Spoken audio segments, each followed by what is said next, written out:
Ano ba guys ang dahilan kung bakit tayo nagkakaroon ng restriction sa ating Facebook account? At ano yung mga dapat natin gawin para maiwasan yung mga ganitong senaryo?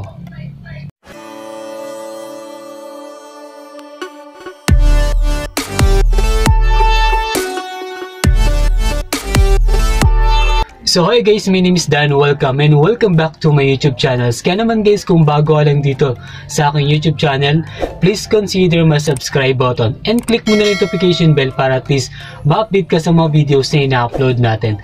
And of course guys, available na tayo sa ating Facebook page. Yung link nito guys, ilalagay ko na lang sa comment section or sa description para at least may direct kayo. Para at least kapag naka Facebook mode kayo, ma-update pa rin kayo sa mga video na ina-upload natin. So in this video guys, share ko sa inyo yung mga dahilan kung bakit nagkakaroon ng restriction yung account natin. Kaya naman make sure guys na panoorin mo to until the end para at least wala kang ma-miss sa video tutorial natin. Kaya naman guys, kung ready ka na, let's get started. So ito nga guys yung mga common, yung mga basic na paulit-ulit guys na ginagawa na activity sa Facebook. Kaya naman dahilan nito, nagkakaroon sila ng restriction. Sa katunayan guys, pwede mo namang i-board yung mga ganitong activities.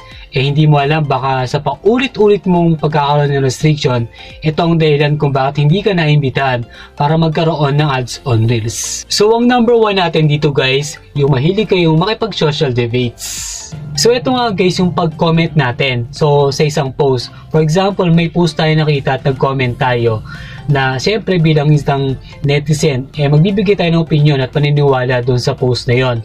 Pero siyempre hindi natin alam, yung pinost natin na yun against pala sa community standard. At yun ang dahilan kung bakit tayo nagkakaroon ng restriction ng 24 hours, 3 days, at 1 week, yung mga ganito comment natin. Kaya minsan iwas-iwasan natin yung mapag-comment or makipag-social debates about sa issue na yon.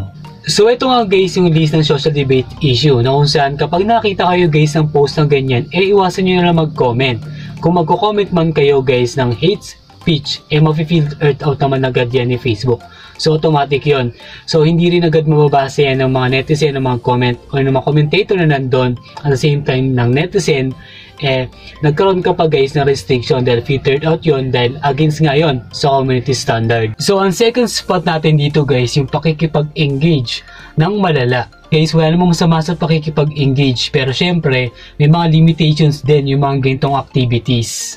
At isa nga guys sa mga activity na to, yung floodlights na tinatawag natin, na kung saan sunod-sunod yung pag-react mo sa isang mga Facebook posts. So mapapansin nyo guys sa mga nakikipag-engage, nagkakaroon sila ng restriction na 24 hours, 3 days, or karamihan pa mga 7 days. So kaya naman guys, lahat ng mga activities na ginagawa natin sa ating Facebook account, monitor yan ni Facebook. At isa pa nga sa mga activities sa pakikipag-engage, yung follow to follow. So alam naman natin guys sa follow to follow and count me, marami talagang gumagawa ng ganitong activities, lalo na kung mag-start ka palang gumawa ng content.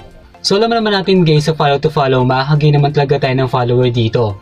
Pero siyempre at the same time, ang kapalit dito ay magkakaroon ka ng restriction. Hindi lamang 24 hours. So depende pa nga sa restriction mo. Umabot pa nga ito ng 30 days. So ibig sabihin 30 days kang hindi makakagawa ng content. So biruin mo sa mga follow to follow or sa mga activities na ganito, hindi ka makakagawa ng content. So hopefully guys, nakatulong tong video na to para at least maging guide ninyo at mayroon kayong ideas para ma-avoid nyo yung mga gantong activities. Kung meron man tayo guys na miss na itackle dito about sa restriction, pwede nyo guys i-comment sa comment section para at least mabasa rin or ma-share nyo rin yung mga experiences nyo about sa restriction para sa mga viewers natin.